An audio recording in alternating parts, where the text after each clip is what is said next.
कल पवन सिंह और खेसारी लाल में धमाल होने वाला है। एक तरफ है पवन सिंह का चूड़ी हरी हरी और एक तरफ है खेसारी लाल का टैटू महाकाल के।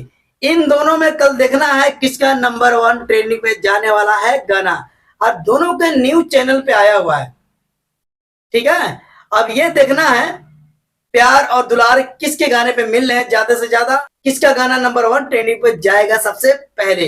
ठीक है, कोई बात नहीं, आप लोग को पोस्टर दोनों तरफ है, एक तरफ खेसारी लाल का, एक तरफ पवन सिंह का। ठीक है, दुआ करिएगा किसका नंबर 1 ट्रेंडिंग पे जाए सबसे पहले।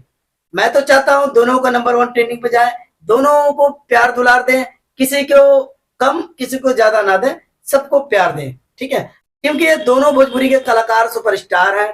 हम नहीं चाहता हूं किसी के गाना दब जाए, किसी गाना उड़ जाए। ठीक है, दोनों को गाना जाए भाई, क्योंकि है तो भोजपुरी के शान। एक तरफ खेसारी लाल यादव, एक तरफ पवन सिंह। ठीक है कि नहीं। चलिए कोई बात नहीं, कल सुबह 6:30 बजे पता लग जाएगा किसमें है कितना दम, दिखाएंगे हम। ठीक है, पवन सिंह में है या खेसारी लाल यादव में है। ठीक है गाइज, कोई बात नहीं, कल मिलते हैं आपको सुबह 6:30 बजे, और हम वीडियो फिर रिएक्शन बनाएंगे 10 बजे। और 10 बजे आपको बताएंगे सबसे ज्यादा व्यूज किस गाने पाया है, सबसे ज्यादा लाइक किसके गाने पाया हुआ है, सबसे ज्यादा कमेंट किसके गाने पाया है, सबसे ज्यादा देखने वाले दर्शक किसके गाने पे हैं। ठीक है, चलिए ठीक है, और जाते जाते हमारे चैनल को सब्सक्राइब और लाइक कर देना।